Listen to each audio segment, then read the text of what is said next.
Books on Tape presents Farmer in the Sky by Robert A. Heinlein. Read by Scott Brick. Chapter 1. Earth. Our troop had been up in the high Sierras that day, and we were late getting back. We had taken off from the camp field on time, but traffic control swung us way east to avoid some weather. I didn't like it. Dad usually won't eat if I'm not home.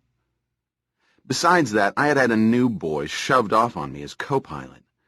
My usual co-pilot and assistant patrol leader was sick, so our scoutmaster, Mr. Kinski, gave me this twerp.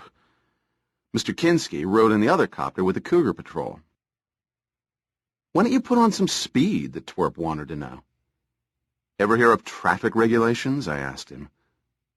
The copter was on slave automatic, controlled from the ground, and was cruising slowly down a freight lane they had stuck us in. The twerp laughed. "You can always have an emergency. Here, I'll show you."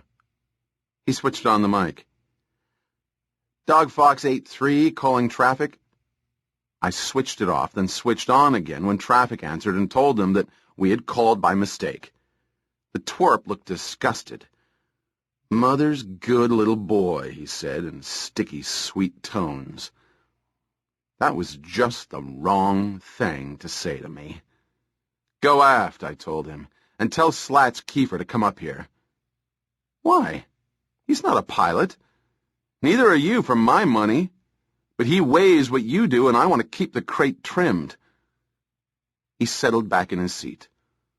"Old man Kinski assigned me as co-pilot. Here I stay." I counted to 10 and let it ride. The pilot compartment of a ship in the air is no place for a fight. We had nothing more to say to each other until I put her down on North Diego platform and cut the tip jets. I was last one out, of course. Mr. Kinski was waiting there for us, but I didn't see him. All I saw was the twerp. I grabbed him by the shoulder.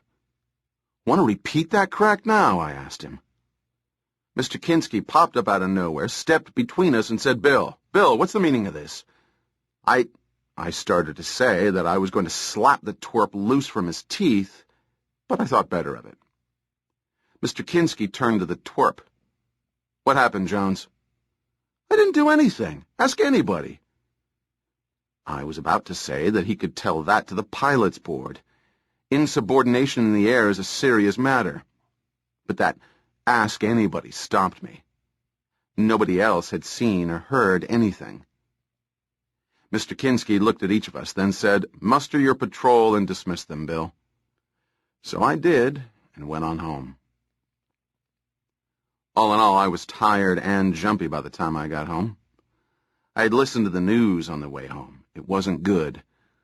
The ration had been cut another 10 calories, which made me still hungrier and reminded me that I hadn't been home to get Dad's supper. The newscaster went on to say that the spaceship Mayflower had finally been commissioned and that the rolls were now opened for emigrants. Pretty lucky for them, I thought. No short rations. No twerps like Jones. And a brand new planet. George, my father that is, was sitting in the apartment looking over some papers. "Howdy, George," I said to him. "Eaten yet?" "Hello, Bill." "No." "I'll have supper ready right away." I went into the pantry and could see that he hadn't eaten lunch either. I decided to fix him a plus meal. I grabbed 2 Syntho steaks out of the freezer and slapped them in quick thaw, added a big Idaho baked potato for Dad and a smaller one for me, then dug out a package of salad and let it warm naturally. By the time I had poured boiling water over 2 soup cubes and over coffee powder, the steaks were ready for the broiler. I transferred them, letting it cycle at medium rare, and stepped up the gain on the quick thaw so that the spuds would be ready when the steaks were. Then back to the freezer for a couple of ice cream cake slices for dessert. The spuds were ready. I took a quick look at my ration accounts, decided we could afford it, and set out a couple of pats of butterine for them. The broiler was ringing. I removed the steaks, set everything out, and switched on the candles, just as Anne would have done. "Come and get it," I yelled, and turned back to enter the calorie and point score on each item from the wrappers, then shoved the wrappers in the incinerator. That way, you never get your accounts fouled up. Dad sat down as I finished. Elapsed time from scratch, 2 minutes and 20 seconds. There's nothing hard about cooking.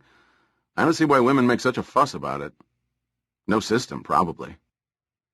Dad sniffed the steaks and grinned. Oh, boy. Bill, you'll bankrupt us. You let me worry, I said. I'm still plus for this quarter. Then I frowned.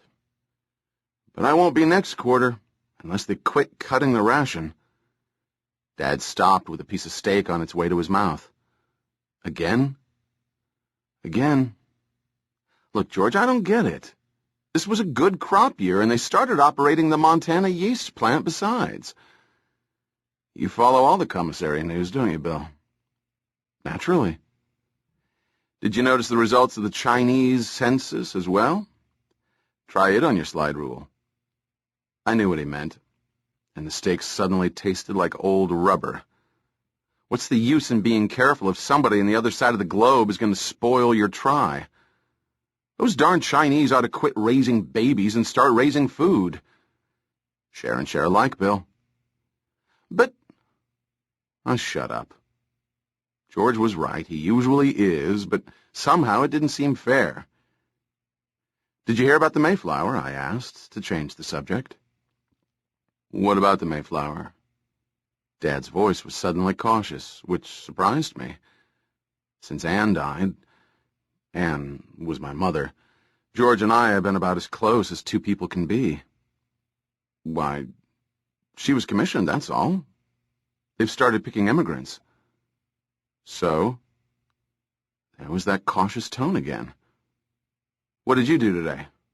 Nothing much. We hiked about 5 miles north of camp, and Mr. Kinski put some of the kids through tests. I saw a mountain lion. Really? I thought they were all gone. Well, I thought I saw one. Then you probably did. What else? I hesitated, then told him about this twerp Jones. He's not even a member of our troop. How does he get that way, interfering with my piloting? You did right, Bill. Sounds as if this twerp Jones, as you call him, was too young to be trusted with a pilot's license. Matter of fact, he's a year older than I am. In my day, you had to be 16 before you could even go up for your license. Times change, George. So they do. So they do. Dad suddenly looked sad, and I knew he was thinking about Anne. I hastily said, old enough or not, how does an insect like Jones get by the temperament stability test? Psycho tests aren't perfect, Bill. Neither are people. Dad sat back and lit his pipe. Want me to clean up tonight? No, thanks. He always asked. I always turned him down.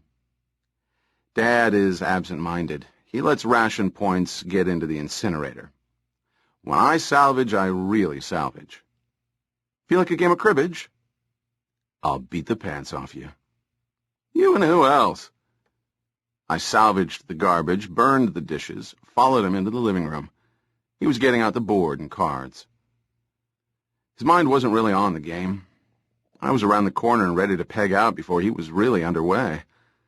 Finally, he put down his cards and looked square at me. Son. Huh? Yes, George? I've decided to emigrate in the Mayflower. I knocked over the cribbage board. I picked it up, eased my throttle, and tried to fly right. That's swell. When do we leave? Dad puffed furiously on his pipe. That's the point, Bill. You're not going. I couldn't say anything. Dad had never done anything like this to me before. I sat there, working my mouth like a fish. Finally, I managed, Dad, you're joking. No, I'm not, son. But why? Answer me that one question, why? Now, see here, son. Call me Bill. Okay, Bill. It's one thing for me to decide to take my chances with colonial life, but I've got no right to get you off to a bad start. You've got to finish your education. There are no decent schools on Ganymede.